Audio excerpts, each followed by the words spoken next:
Oke, selamat malam.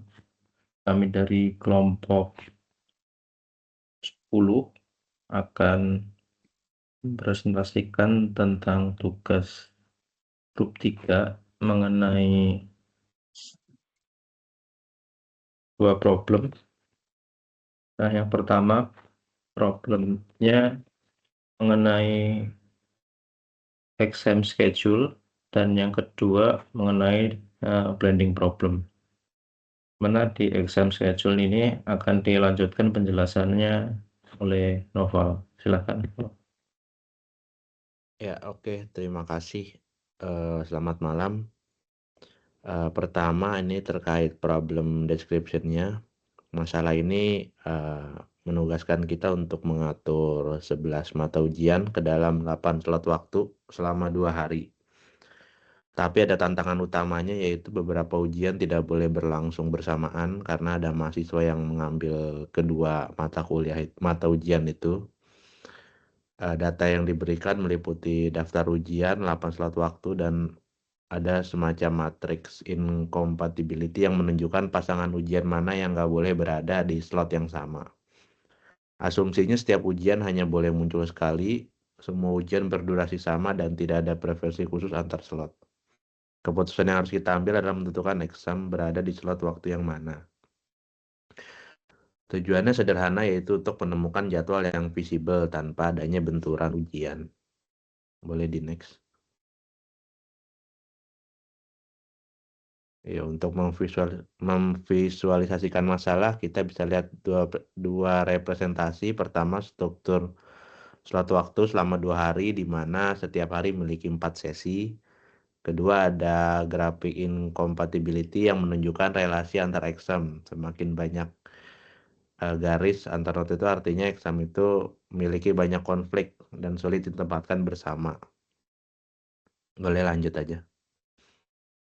Ya, secara matematis kita mendefinisikan beberapa komponen. Yang pertama, set exam itu ada 11 mata ujian, kemudian time-nya ada 8 slot waktu. Parameter incompatibility bernilai 1 jika exam I dan J tidak boleh berlangsung bersamaan. Kemudian lanjut aja. Modelnya cukup sederhana dan terdiri dari 3 bagian. Pertama, setiap ujian itu harus dijadwalkan 1 kali, sehingga jumlah variabel untuk tiap ujian harus sama dengan 1. Kedua, untuk setiap pasangan ujian yang incompatibility-nya bernilai 1, kita tambahkan aturan bahwa mereka tidak boleh berada pada slot waktu yang sama. Ketiga, semua variabel harus berupa variabel biner 0 atau 1. Karena ini masalah visibility tanpa biaya, kita menggunakan dummy objective function atau meminimalkan 0. Oke, lanjut. Setelah model dijalankan, kita memperoleh jadwal yang visible. Contohnya, NA dan J ditempatkan pada slot pertama, dan seterusnya. Tidak ada ujian inkompatibel yang saling bertabrakan, dan semua ujian muncul tepat sekali.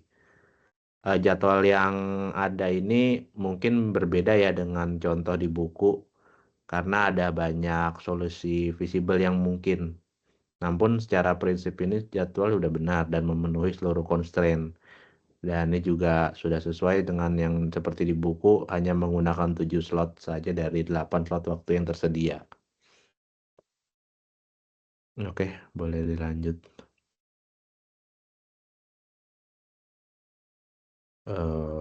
Ini juga ada terkait sensitivity analisisnya untuk melihat bagaimana jadwal berubah jika beberapa parameter dimodifikasi. Misalnya ketika incompatibility antar beberapa exam diperbesar, jadwal menjadi lebih tersebar dan menggunakan lebih banyak slot. Sebaliknya, jika incompatibility dikurangin, beberapa ujian bisa digabung di slot yang sama sehingga jadwal bisa lebih padat. Nah, jadi kesimpulannya model sangat sensitif terhadap perubahan struktur incompatibility, namun secara umum tetap dapat menemukan solusi visible selama total koneksi antar exam tidak terlalu padat. Oke, boleh. Dilanjut. Oke, ini untuk conclusion-nya. Model berhasil menjadwal seluruh ujian tanpa adanya bentrok. Struktur model sederhana namun efektif. Jadwal akhir berbeda dari buku karena banyak solusi visible. Oke, itu untuk conclusion-nya. Mungkin bisa langsung saja kita running di Google Colab-nya.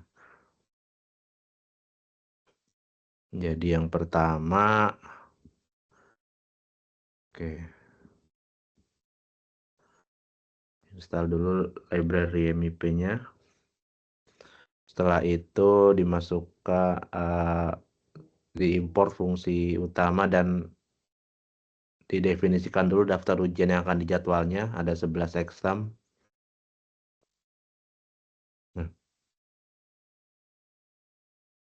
Nah, berikut saya masukkan data incompatibility-nya ya.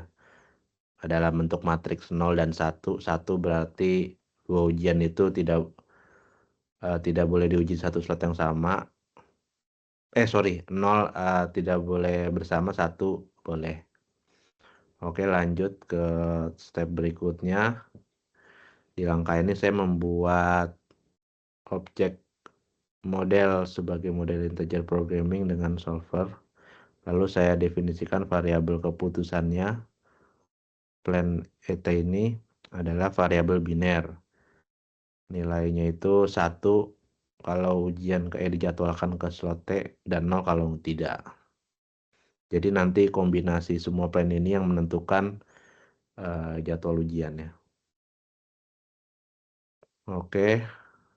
Selanjutnya constraint setiap exam harus muncul tepat sekali dan juga exam yang incompatible tidak boleh di slot yang sama.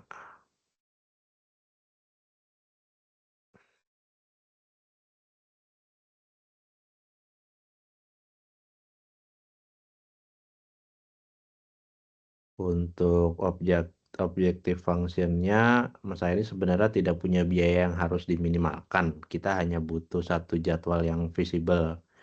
Jadi saya pakai dummy objektif yaitu minimalkan 0. Ini hanya formalitas supaya solver bisa dijalankan. Setelah itu model optimize untuk mencari solusi. Status yang keluar menunjukkan apakah solusi visible atau optimal sudah ditemukan.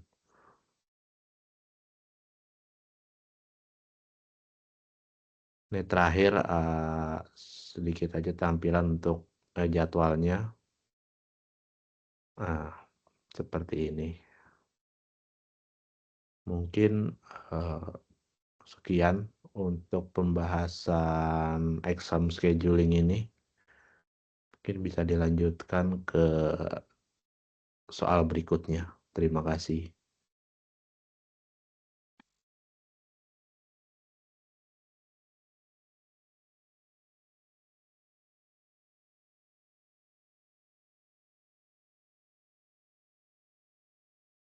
Oke, untuk soal selanjutnya itu terkait refinery problem. Refinery ini basically adalah case terkait kilang minyak. Jadi kilang minyak itu kan fungsinya buat mengubah raw material berupa crude oil atau minyak mentah menjadi produk yang diinginkan.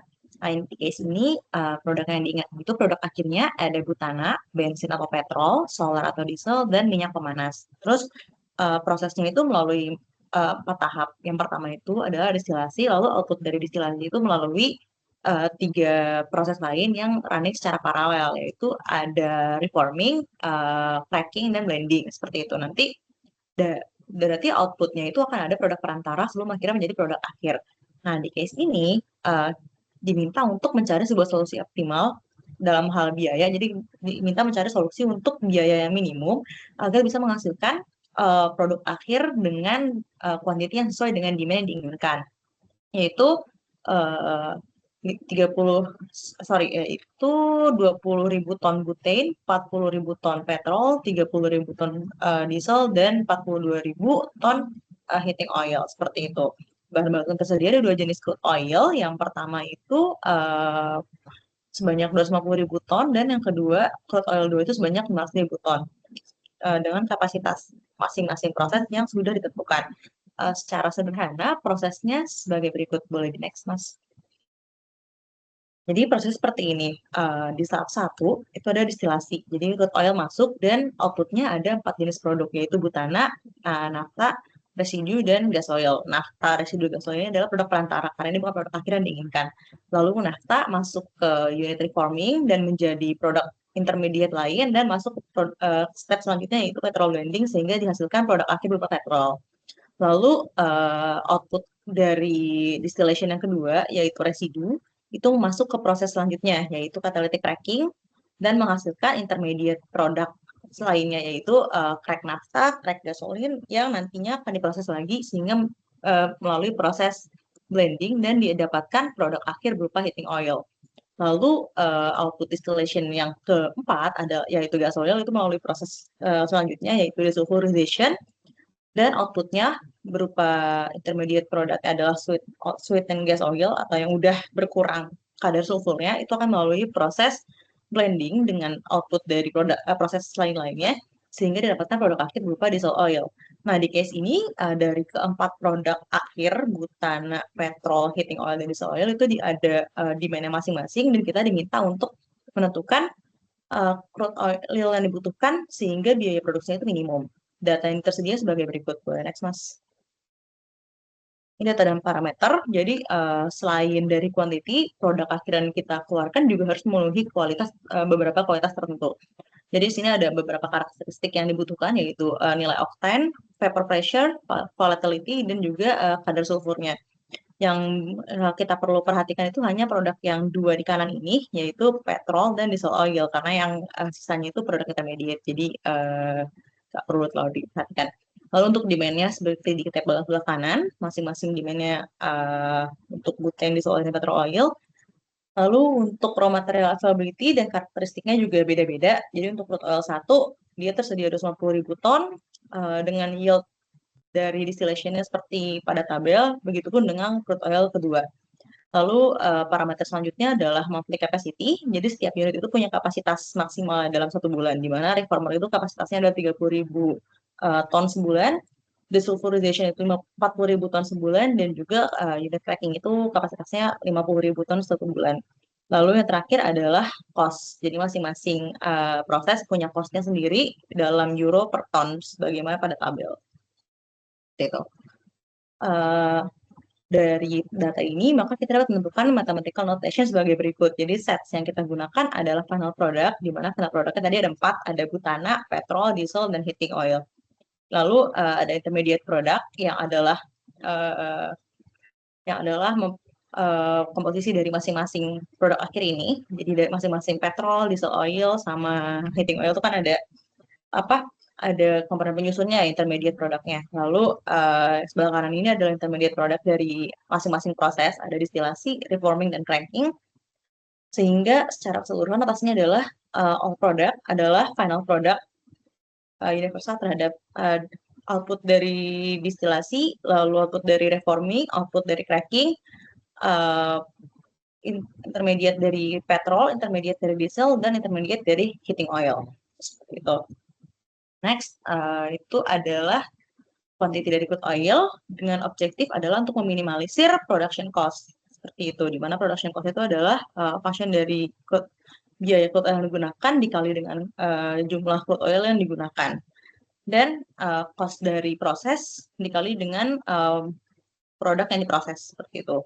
Lalu objektif yang kedua juga kita butuh produk yang kita inginkan, produk yang kita keluarkan itu punya komposisi yang sesuai dan intermediate produknya juga sesuai komposisinya seperti itu. Lalu boleh next, Mas. Di sini kita punya beberapa constraint. Yang pertama itu adalah constraint dari produk quantity, yaitu untuk produk butana kuantitinya itu adalah jumlah dari distilasi butana ditambah butana dari hasil proses reforming dan dikurangin butana yang akan masuk ke proses setelah reforming. Begitupun juga untuk keempat produk lainnya.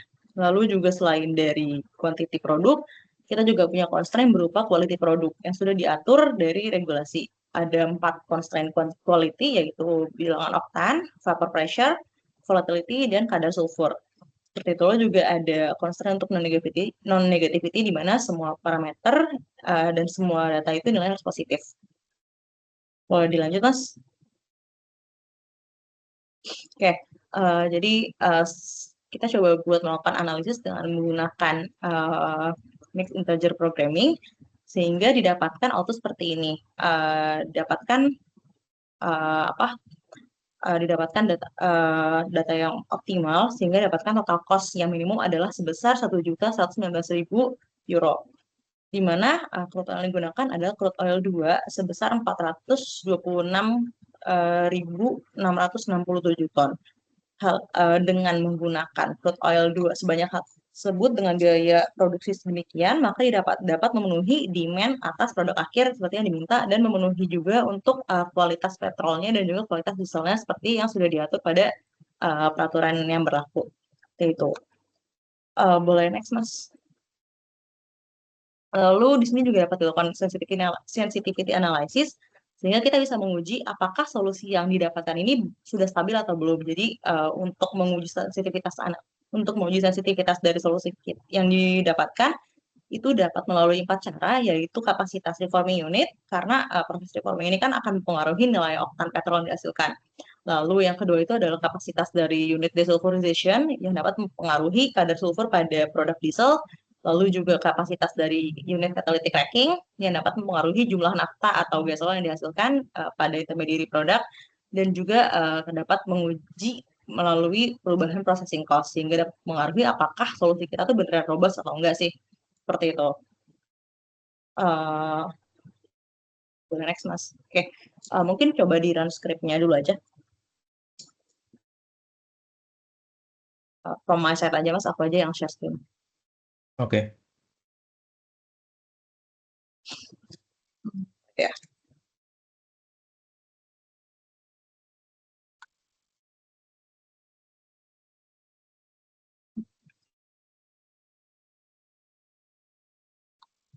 Oke.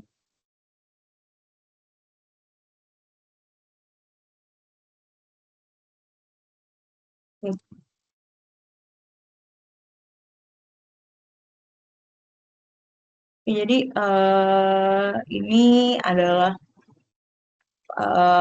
MIP yang sudah di-run di Google Colab. Jadi yang pertama kita install dulu MIP-nya. Lalu yang kedua adalah import MIP package-nya. Lalu di datanya seperti yang tadi udah dijelaskan, yaitu ada dari crude oil-nya, lalu final produknya, dan intermediate produknya.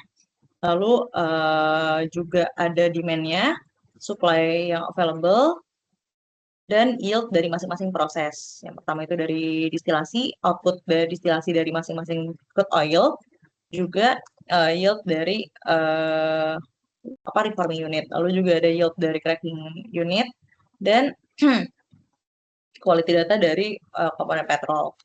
Mulai dari bilangan oktan, vapor pressure, volatility, dan juga kadar sulfur. Itu. Lalu yang ketiga itu ada parameter capacity limit untuk masing-masing unit reforming, desulfurization, dan cracking. Dan ini adalah biaya dari raw material dan biaya dari masing-masing proses. Gitu. Lalu ditentukan juga decision variable, objective function, dan juga constraint seperti yang sudah dijelaskan tadi. Lalu model yang digunakan adalah optimization untuk meminimalisir cost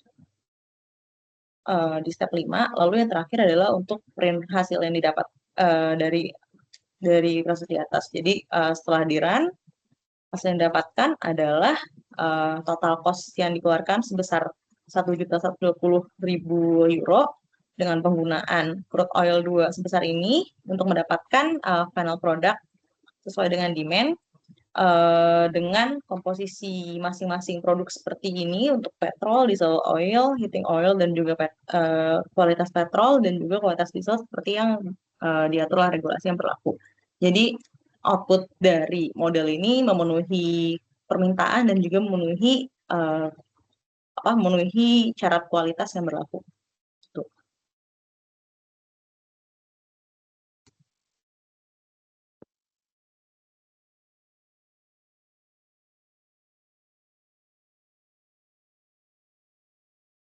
Oke. Dari kelompok 10 sudah mempresentasikan semua problemnya. Sekian, selamat malam.